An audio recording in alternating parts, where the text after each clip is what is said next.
Hey guys, what is going on, and welcome back to Project Tesla. The Tesla Model 3 is by far the most fun and unique car I've ever owned, and it is pretty quick as well. Just to give you guys an example, the car that I had previous was the 2005 Mercedes C230 compressor, which has like a little 1.8 liter supercharged engine. I don't know why they decided to supercharge a 1.8 liter engine, because I'm pretty sure it takes more power than it really gives.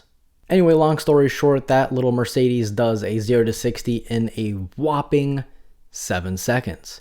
Whoa. The Tesla Model 3 that I have is the Standard Range Plus, which does a 0 to 60 in 5.3 seconds officially, but many people have tested it out to be somewhere closer to the 5.0 second mark. So what are some of the things that I really enjoy about the Tesla? First of all, let's get this out of the way. There is absolutely basically zero maintenance that the car needs. Recently, I had to put in a new window washer fluid, and that was about $4. Hello? Yeah. I want to file for a bankruptcy. Yeah, okay. Yeah, I'll come in on Tuesday. But even something as small as the brakes on the car. The brakes that you got on the Tesla Model 3 might be the only ones you will ever need for the life of the car. You may never need to change the brakes on the car. Thanks to the one pedal driving and the regen braking, whenever you let off the accelerator, the car automatically comes to a stop by itself without needing to use the brakes. The actual motors of the car start spinning in reverse, and the inertia that the car provides slows the car down, and it also recharges the battery.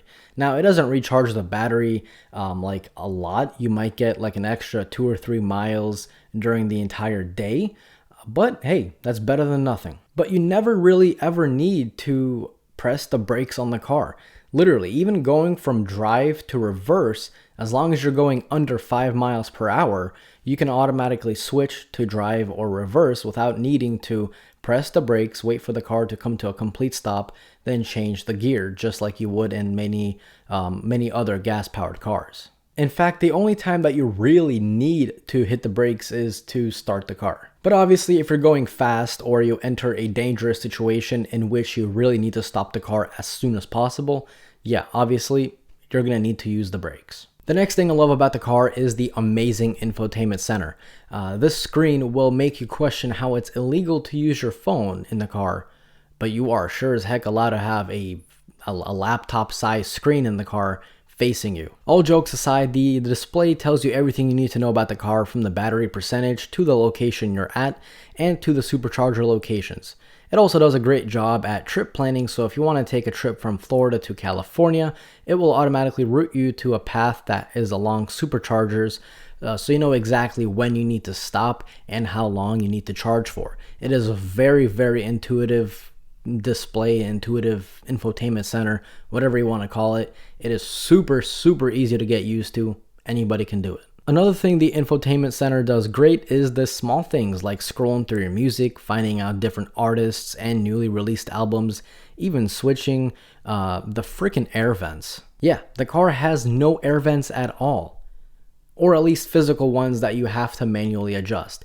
The Infotainment Center takes care of all of that. You can point the air in whatever direction you want it to go to. You can split the air into 2 paths, and it's super accurate. I'm not kidding.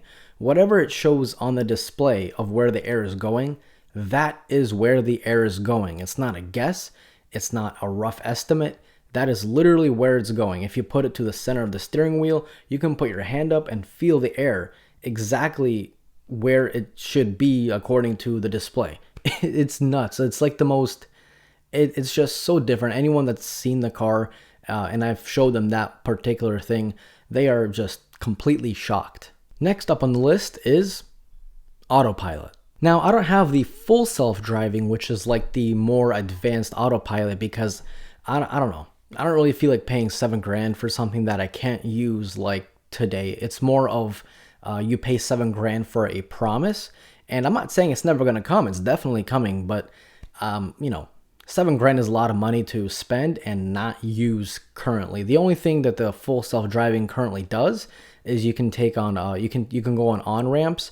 The car will automatically switch lanes if the car in front of you is going slow, and your speed limit is set higher, it will automatically pass that car without you needing to really do anything. But I don't know, paying $7 grand for that at its current stage for me isn't really worth it. I mean, I'll just physically, move the handle or move the wheel and pass a car if I need to. It keeps the car in the center of the lane. It speeds up and slows down depending on the car in front of you. It knows the speed limit via GPS, and it's just an incredible feature to use if you are stuck in traffic. The Autopilot is extremely reliable, and I've never ran into a situation where I needed to actually take over myself. Another thing I love about the car is I'm not paying anything for gas. As I mentioned before, my previous car was a little 1.8 liter Mercedes, and even then I was spending about $150 to $160 a month on gas. Just as a comparison, in Florida, at least in my power provider, I'm spending about $30 to $35 a month on electric bills. So people think the common misconception is that you're charging an entire car, it's going to cost a lot of money. No, not really. $30 to $35 to drive 1,000 miles, that's pretty good. No matter how you look at it, electric will always be cheaper than gas. No matter how much you drive or how little you drive, you are going to be spending at least 50% less on electric. Speaking of charging, I see a lot of comments on people asking about, road trips. How are road trips in a Tesla? Is charging your car kind of a nuisance? And while it's not the quickest to get from point A to point B on a road trip, a gas-powered car will always, at least in my opinion, be a lot quicker because it takes like 4 minutes to fill up your gas tank, and then you're good for another 350-ish miles, So what is a car without seats? Well, it's not a car. The seats are amazing in the Tesla. They are one of the best. Not the best, but one of the best. In my opinion, the best, most comfortable seats I've ever sat in was a Volvo. But the Tesla is a good, very, very close first place. Sitting in the seats in a Tesla is like sitting, I swear, it's like pretty much sitting on a leather couch. You just kind of sink into the seat. The side bolstering is very good. It keeps you in your place when going on tight turns. It is honestly fantastic. There's like a 4-way lumbar support, up, down, and then forward and backward for your lumbar support. The back goes up and down. The actual seat itself goes forward, back, up, down. There are a ton of customizations. You cannot be uncomfortable sitting in the Tesla. It is fantastic. Cargo space is also something I really enjoy in the Tesla. Since there is no engine in the front, you pretty much have cargo space. But you also have a 2-story cargo space in the trunk of the car. The main one is massive enough to fit whatever you need when going on a road trip, and there's also a basement level storage where you can pack even more stuff into. You simply will never get this amount of storage anywhere in any car in its class other than a Tesla. Many people know Teslas for their speed. They are incredibly fun cars, and don't get me wrong, the Standard Range Plus is not a slouch whatsoever. A 5.30 to 60 on a gas car feels completely different than a 5.30 to 60 in a instant torque electric car. You'll get to 60 just as quick, but the Tesla will deliver you a very, very good punch from between 10 and 40 miles an hour, and then from 40 to 60, a similar 0 to 60 gas-powered car will, obviously catch up and get to 60 just as quick. But the initial punch, the initial torque of the Tesla is what makes it so fun, and it feels a lot quicker than 5.30 to 60. It is a super fun car to drive. So if you are contemplating on getting the Standard Range Plus, but you're not really sure because you feel like you won't really get that Tesla experience, yeah, don't worry. It's quick, man. It's fun. Even in 2020, many people think Teslas are still super expensive, and while they're not cheap, they're definitely not super expensive. That being said, expect to get a lot of attention when driving in a Tesla. Again, this obviously depends where you live. If you live somewhere in Los Angeles, yeah, many people might not give a damn because there's like freaking millions of Teslas there, okay? But here in Florida, every time I take the car out, every single time, it never fails. Every single time someone stops me, if I'm going to the store or coming back, to the car, hey, what is that? Is that all electric? Is there gas in it? What's the deal? How much does it cost? Oh my God, there's no engine. It's, dude, questions line up after questions. So you're going to be answering a few questions to people when they, stop and talk to you. It's pretty normal. It's fun. But even when you're driving, many people look at the car. I mean, let's be honest. It's a pretty nice looking car. Now, this next thing it's amazing. You don't need a key. The Tesla has no keys, and that's one of the things I love about the car. By a show of hands, how many of you have lost or misplaced your key and you were probably late to work because you couldn't find your keys? Well, the Tesla key is your phone. Whenever you come close to the car, the Bluetooth connection pairs, and right when you open the door, the car automatically unlocks and you get in. Whenever you arrive to your destination, when you get out of the car and you take your phone with you, if you walk away, the connection is lost and the Tesla locks itself. You also get 2 key cards for your Tesla, which is the same size as a credit card. You're supposed to keep them in your wallet, but I don't even really take my wallet apart from my driver's license if I'm going somewhere, because I pay for most of my things via Apple Pay and I don't really need a huge wallet to take with me. So I leave my 2 key cards at home. Now, the question you might be asking yourself is, well, Mark, what if your phone dies? How do you get into the car if you left your key cards at home? Your phone dies. How do you get in? Well, you can't. you kind of can't come in the car. You have to find a place to charge your phone really quickly for it to turn on. And then you can get inside the car.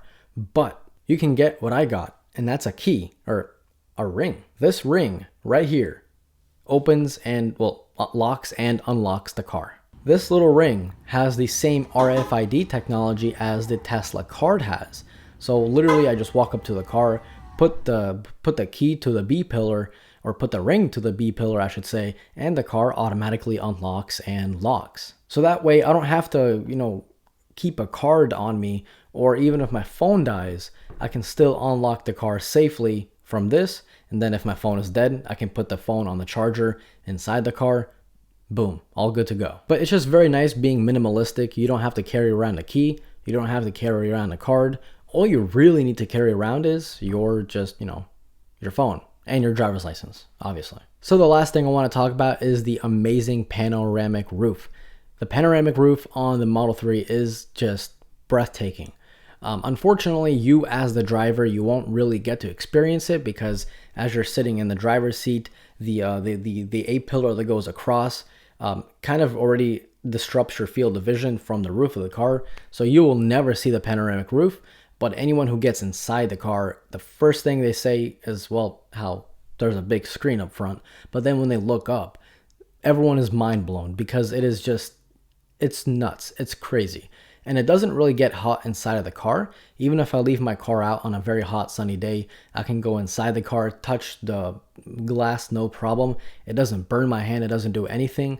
The UV shielding and the heat shielding of the glass roof is truly fantastic. Well, guys, those are the things that really caught my eye on the Tesla Model 3. Beautiful car, man. It's been 3 months. I got it in March of this year, 2020, and it's been one hell of a ride. I do not regret it whatsoever. If you guys have any questions or any video recommendations you guys want me to make, please leave it in the comment section below. If you are new here, consider subscribing as this is a new channel. And if you enjoyed the video, click that like button because that lets me know you guys liked it. This was Mark from Project Tesla. Have a good one.